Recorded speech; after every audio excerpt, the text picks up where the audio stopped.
베드로전서 3장 1절부터 12절까지 말씀입니다. 한 절씩 교독하겠습니다. 아내들아, 이와 같이 자기 남편에게 순종하라. 이는 혹 말씀을 순종하지 않는 자라도 말로 말미암지 않고 그 아내의 행실로 말미암아 구원을 받게 하려 함이니, 너희의 두려워하며 정결한 행실을 봄이라. 너희의 단장은 머리를 꾸미고 금을 차고 아름다운 옷을 입는 외모로 하지 말고, 오직 마음에 숨은 사람을 온유하고 안정한 심령에 썩지 아니할 것으로 하라. 이는 하나님 앞에 값진 것이니라. 전에 하나님께 소망을 두었던 거룩한 부녀들도 이와 같이 자기 남편에게 순종함으로 자기를 단장하였나니, 사라가 아브라함을 주라 칭하여 순종한 것 같이 너희는 선을 행하고 아무 두려운 일에도 놀라지 아니하면 그의 딸이 된 것이니라. 남편들아, 이와 같이 지식을 따라 너희 아내와 동거하고 그를 더 연약한 그릇이요 또 생명의 은혜를 함께 이어받을 자로 알아 귀히 여기라. 이는 너희 기도가 막히지 아니하게 하려 함이라. 마지막으로 말하노니, 너희가 다 마음을 같이하여 동정하며 형제를 사랑하며 불쌍히 여기며 겸손하며, 악을 악으로 욕을 욕으로 갚지 말고 도리어 복을 빌라. 이를 위하여 너희가 부르심을 받았으니 이는 복을 이어받게 하려 하심이라. 그러므로 생명을 사랑하고 좋은 날 보기를 원하는 자는 혀를 금하여 악한 말을 그치며 그 입술로 거짓을 말하지 말고, 악에서 떠나 선을 행하고 화평을 구하며 그것을 따르라. 주의 눈은 의인을 향하시고 그의 귀는 의인의 간구를 기울이시되, 주의 얼굴은 악행하는 자들을 대하시느니라 하였느니라. 아멘. 1장 1절부터 2장 10절까지 조금은 더 교리적인 그런 내용들을 쭉 설명해 주면서, 이제 2장 11절부터는 그에 따른 합당한 실천적인 권면들이 시작되고 있는 그런 본문입니다. 삶에서 실제적으로 어떻게 구원받은 백성으로 살아갈 것인가, 그런 내용들을 설명해 주고 있죠. 2장 11절부터 3장 12절까지는 세상 안에서의 그런 질서와 그리고 그 안에 불신자와의 관계 속에서 어떻게 구원받은 백성들이 살아내야 할 것인가 하는 그런 삶의 어떤 원리들, 방식들, 그런 것들을 한 단락으로 이렇게 구분해서 설명해 주고 있어요. 하나는 시민으로서 우리가 나라와 정부에 어떻게 권위에 순종해야 하는지, 그리고 또 하나는 사환으로서 우리가 주인들에게 어떻게 그 권위에 순종해야 하는지, 그리고 마지막으로 가정 안에서 우리가 아내와 남편으로서 어떠한 관계를 맺고 어떻게 그 역할들을 해야 하는지에 대해서 쭉 설명해 주고 있고요. 그리고 3장 8절부터 3장 12절까지는 그 소 단락에 대한 결론들을 이렇게 맺고 있는 그런 내용입니다. 1절부터 7절까지는 아내와 남편에 대한 이야기죠. 1절을 보겠습니다. 아내들아, 이와 같이 자기 남편에게 순종하라. 이는 혹 말씀을 순종하지 않는 자라도 말로 말미암지 않고 그 아내의 행실로 말미암아 구원을 받게 하려 함이니, 이와 같이라고 하는 표현은 앞에 있는 어떤 내용을 이어받고 있는 거잖아요. 그래서 이와 같이는 2장 18절에 있는 순종하다라고 하는 그 동사를 지금 수식하고 있는 말이거든요. 그러니까 이전에 주어졌던 그런 하나님께서 주신 권위에 대한 순종, 그 질서에 대한 순종을 따라서 지금 아내도 남편에게 그렇게 순종하라, 이렇게 얘기하고 있는 것이죠. 아내가 남편보다 더 열등한 존재이기 때문에 복종해라, 이런 식으로 해석하면 안 되겠죠?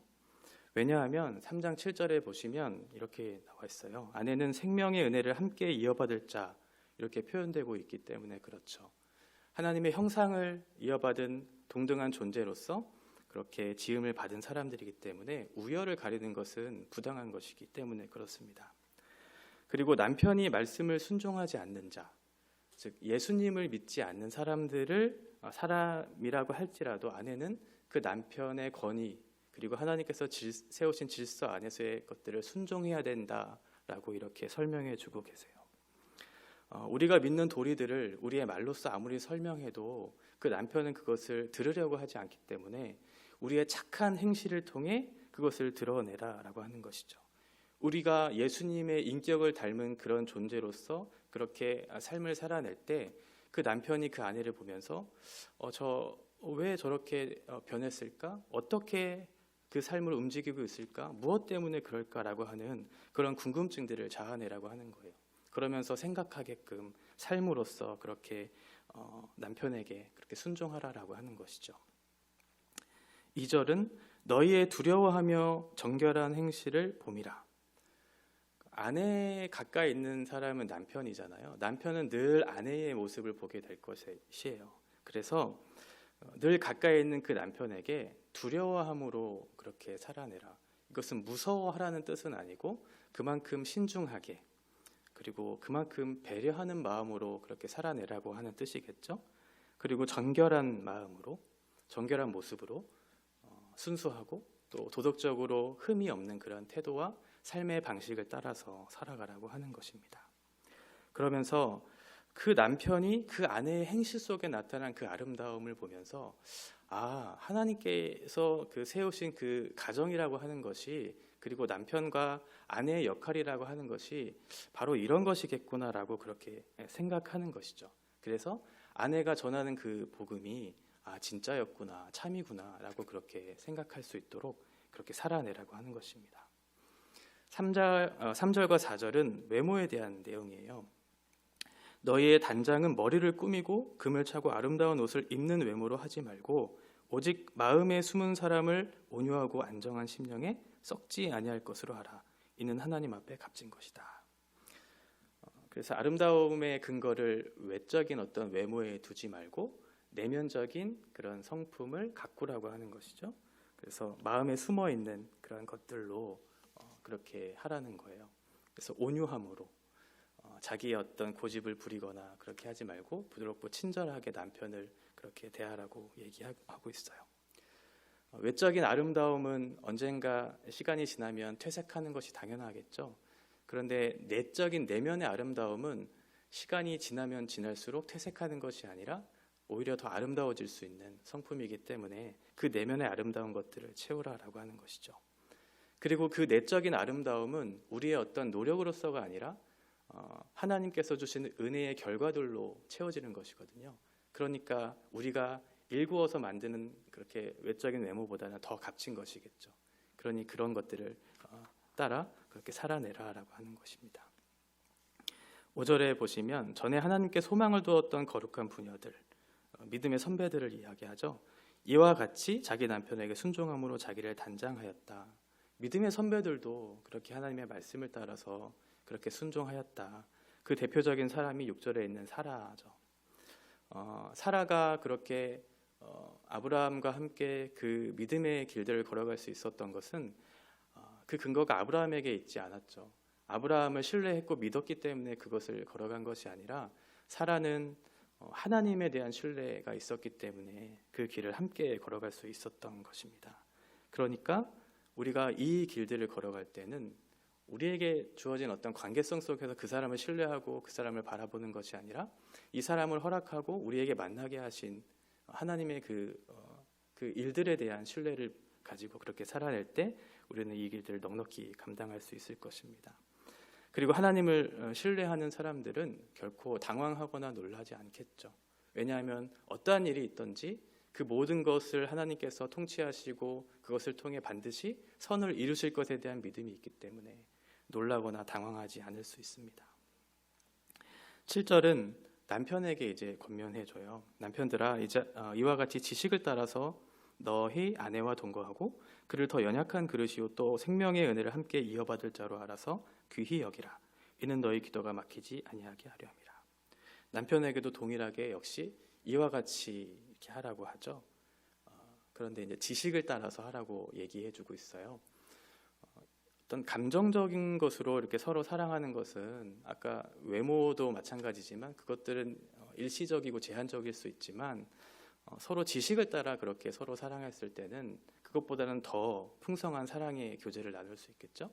그래서 신체적이고 또는 감정적이고 그리고 영적인 그런 어떤 지식들에 함께 쌓여져 갈 때 우리의 결혼 생활은 더욱더 풍성해질 수 있겠죠.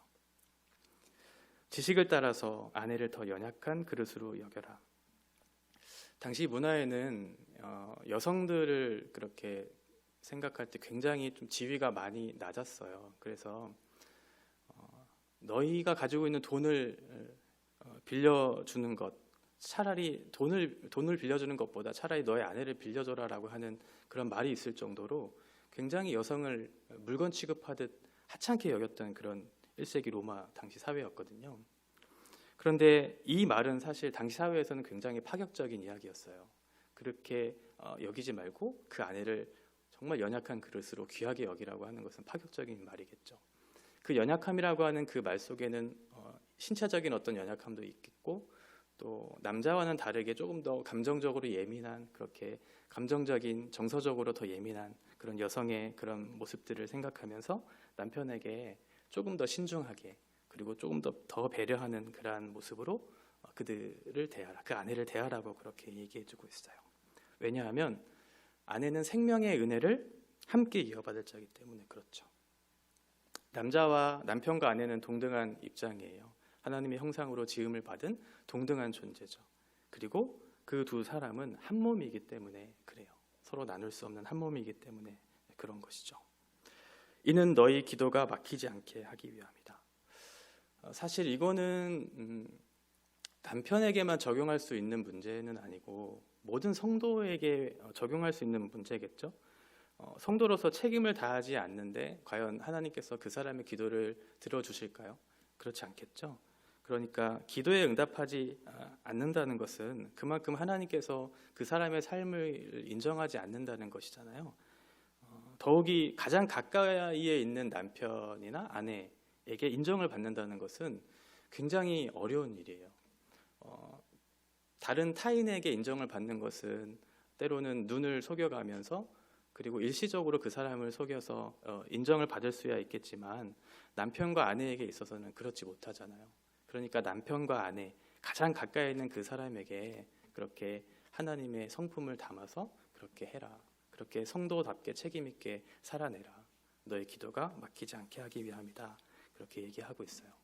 1절부터 7절까지 세상의 질서 안에서, 지금 남편의 불신자였잖아요. 그런 질서 속에서 하나님의 권위 아래 어떻게 순종하며 살아내야 할지, 그런 내용들을 설명해 주고 있습니다. 8절부터 12절까지는 2장 11절부터 시작된 그런 말씀의 결론 부분들을 맺고 있어요. 8절에 보시면 마지막으로 말하노니, 이게 이제 결론을 맺겠다는 말이거든요. 너희가 다 마음을 같이하여 동정하며 형제를 사랑하며 불쌍히 여기며 겸손하며, 그래서 마음을 같이하며 동정하며 이렇게 얘기하고 있죠. 동정이라고 하는 이 단어를 영어에서는 compassion이라고 이렇게 번역했어요. 그래서 come이라고 하는 것은 함께, passion이라고 하는 것이 열정이라는 뜻도 있지만 고통이나 어떤 아픔을 뜻하는 의미도 있거든요. 그러니까 고통이나 아픔을 함께 하는 거죠, 동정한다는 것은. 그리고 형제를 사랑하며, 강도 만난 자의 이웃이 누구인가라고 하는 그런 선한 사마리아인에 대한 내용들이 있죠. 누가복음에 나오는 그 말씀 속에서 율법교사는 예수님께 뭐라고 질문하냐면, 내 이웃이 누구입니까? 이렇게 얘기하거든요. 내 이웃이 누구입니까? 그러니까 나의 기준으로서 이웃을 그렇게 대하고 있거든요. 근데 예수님께서는 그 질문을 바꾸어서 뭐라고 얘기하시냐면, 강도 만난 자의 이웃이 누구이냐 이렇게 얘기해요. 그러니까 사랑이라고 하는 것이 자기 중심적인 어떤 자기로 인하여서 자기의 어떤 삶을 가지고 자기를 위해서 사랑하는 것이 아니라 사랑은 이타적인 것이잖아요. 그러니까 지금 아픔과 고통 가운데 있는 그 사람의 형편에 서서 그 사람의 필요를 채워주는 것, 그것이 이제 형제 사랑이죠. 이웃 사랑이죠. 그렇게 하라는 거예요. 그 강도 만난 자의 편에 서서 그 사람의 아픔과 고통을 함께 느끼면서 그 사람의 필요를 채워주라는 것이죠. 불쌍히 여기며, 이것은 오병이어에서 예수님께서 그 무리들을 보면서 불쌍히 여기셨다는 표현을 기억하시죠? 불쌍히 여긴다는 말은 그 창자가 끊어지는 듯한 아픔을 의미하거든요. 그만큼 굉장히 고통스러운 그런 말이에요. 그러니까 늘 예수님께서 구원을 시작하실 때 늘 이 불쌍히 여기다라는 말이 늘 함께 했어요. 그만큼 서로를 정말 불쌍히 여기면서 이렇게 마음이 끊어지는 듯한 그런 마음으로 정말 저 사람이 얼마나 힘들까 아플까 그런 마음으로 서로를 대하고 또 겸손히 자신을 낮추면서 그렇게 형제들을 대하라고 그렇게 얘기해주고 있습니다. 9절 악을 악으로 욕을 욕으로 갚지 말고 도리어 복을 빌라 이를 위하여 너희가 부르심을 받았다. 이는 복을 이어받게 하려 하심이라. 상대방이 우리를 업신여길 때 우리는 그 사람에 대해서 맞서 싸우려고 하는 그런 마음들이 들잖아요. 그런데 그렇게 맞서서 싸우지 말고 오히려 그 사람에게 선을 행하라고 하는 것이죠. 그리고 선을 행할 뿐만 아니라 그들의 잘못된 태도를 우리가 바꾸려고 하지 말고 오히려 복을 빌면서 그 사람을 위해서 기도하라고 그렇게 얘기해 주고 있어요. 세상은 받은 대로 대갚아 주고자 하는 그런 방식을 택하고 있지만 그리스도인들은 그를 역행하는 방식으로 그렇게 살아내라. 왜냐하면 너희는 부르심을 받은 사람들이기 때문에 그렇다라고 얘기해 주고 있어요. 복을 이어받다. 보통 이어받다는 것은 어떤 하늘의 유업 같은 것들을 이어받을 때 쓰는 그런 동사인데 이 땅에서 누리는 그런 복들을 이어받을 때에도 이 단어가 쓰여요. 그래서 지금 현재적으로 누리는 은혜의 결과들 그것 또한 포함되는 개념이겠죠. 그것을 우리가 이어받게 하려 하심이라 그렇게 말씀해 주고 있어요. 그리고 마지막으로 10절부터 12절까지는 시편 34편 12절부터 16절까지의 말씀을 인용해 주고 있어요. 어떠한 환경에 있든지 너가 하나님의 그 선하심을 의지하면서 하나님께서 내려주실 복과 약속에 대한 것들을 신뢰하면서 그렇게 살아내라고 하는 이야기죠. 그러므로 생명을 사랑하고 좋은 날 보기를 원하는 자는 혀를 금하여 악한 말을 그치며 그 입술로 거짓을 말하지 말고 생명을 사랑하고 우리에게 주어질 그 영원한 그 생명을 우리는 소망하며 살아가는 사람들이잖아요. 그래서 어떠한 환경에 있든지 하나님의 뜻을 신뢰하면서 그렇게 사는 사람들이죠. 그것을 가장 귀하게 여기며 사는 사람들이죠. 그리고 좋은 날 보기를 원하는 이것도 뭐 영원한 나라에 대한 개념이겠죠. 현재적인 복뿐만 아니라 미래에 주어질 어떤 복들 그 모두를 포함하는 그런 개념들이겠죠. 그 사람들은 혀를 금하여라. 10절은 말로써 죄를 짓지 말라고 우리에게 얘기해 주고 있어요. 말로써 죄를 짓지 말라. 그리고 11절에서는 행동으로서의 죄를 짓지 말라고 얘기하거든요. 악에서 떠나 선을 행하라. 악에서 떠나는 것은 돌아서는 거예요. 이렇게 몸 등을 이렇게 보이도록 돌아서서 너희는 선을 행하라. 이렇게 행동으로서 선을 이제 보이라고 하는 것이죠.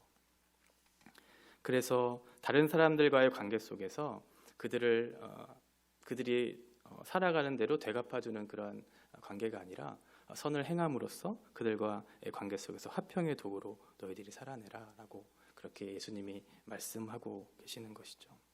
12절은 주의 눈은 의인을 향하시고 그의 귀는 의인의 간구에 기울이시되 주의 얼굴은 악행하는 자들을 대하시느니라. 늘 하나님께서는 우리의 모습을 늘 보고 계시고 또 우리의 어떤 신음소리나 우리의 고백에 늘 귀를 기울이시는 분으로 그렇게 묘사하고 계시죠. 그러니까 우리의 행실 속에서 하나님을 늘 인정하면서 하나님을 늘 인식하면서 그렇게 살아가야 할 그런 필요가 있겠죠. 반대로 악행하는 자들, 악인들은 주의 얼굴을 이렇게 대하신다고 하는 것은 하나님께서 심판하시겠다는 것이거든요. 그러니까 하나님께서 그 종국에는 결국 그 모든 행실을 따라서 의인과 악인을 나누시고 그에 합당한 심판을 내리실 것이기 때문에 너희들은 지금 비록 이 세상의 질서 안에서 고난과 아픔이 있지만 또 불신자들과의 관계 속에서 너희가 선을 행하는 것이 결코 쉬운 일은 아니지만 그럼에도 불구하고 너희들은 부르심을 받은 자들이기 때문에 그것을 따라 행하라. 왜냐하면 너희에게는 영원한 생명이 약속되어 있는 그 유업을 우리에게 주실 하나님에 대한 신뢰를 가지고 그렇게 살아내라라고 하는 것이죠. 우리는 세상의 질서, 여기서 이제 뭐 시민, 그러니까 나라에 대해서 얘기했고 또 사원과 주인과의 관계, 우리의 직장일 수 있겠죠. 고용자와 피고용자의 관계 속에서 또 하나는 가정 안에서의 그런 여러 가지 그런 모습들, 다양한 형태 속에서 우리가 그리스도인으로서 하나님의 부르심을 받은 자들로서 어떻게 살아내야 하는가라고 하는 삶의 방식들, 특별히 실천적인 권면들을 지금 하고 있거든요. 그러한 우리의 삶이 우리가 사실은 어떤 도덕적이고 윤리적인 삶을 살아가는 것은 그리스도인으로서 사실은 기본적인 내용이에요. 그런데 여기서 요구하는 것은 무엇이냐면 그것을 넘어서는, 그것을 능가하는 하나님의 성품, 인내와 사랑과 헌신, 이타적인 이웃을 사랑하는 그런 방식으로 살아내라고 요구하고 있어요. 오늘도 이 말씀이 우리의 삶을 이끌어서 우리가 발을 딛는 그곳이 어디에 있든지, 가정이 됐든지 또는 직장이 됐든지 어느 곳에 있든지 하나님의 그 통치가 실현되고 나타나서 하나님이 우리에게 요구하시는 그 부르심에 합당한 삶을 살아내므로 하나님의 아름다우심이 이 세상 가운데 밝히 드러나는 그러한 한 날이 될 수 있도록 우리를 사용해 주시도록 그렇게 기도하며 사는 하루가 되시기를 바랍니다. 기도하겠습니다. 하나님 아버지, 주님은 모든 만물을 창조하실 뿐만 아니라 모든 것을 다스리시고 통치하시는 역사의 주관자이심을 저희들이 믿고 신뢰합니다. 하나님은 우리에게 하나님의 말씀을 따라서 이 땅에서 어떻게 살아내야 할지를 밝히 보여주셨습니다. 비록 우리가 세상의 질서에 불합리하고 부당한 것들을 대할 때도 있고 또 불신자들을 만날 때 우리를 악하게 대함으로 우리의 마음이 어렵고 또 때로는 고난을 당하면서 살아날 때도 있지만 그러함에도 불구하고 하나님께서 우리에게 요구하시는 것은 그들을 악한 것으로 대하지 않고 선을 행함으로 하나님의 선하심을 드러내도록 우리를 부르셨다는 사실을 오늘도 기억하면서 오늘도 우리가 발을 딛는 그곳이 하나님의 나라 그 통치가 실현되고 이루어지는 그러한 땅이 될 수 있도록 오늘도 우리를 사용하시고 우리를 인도하여 주시옵소서. 예수님의 이름으로 기도합니다. 아멘.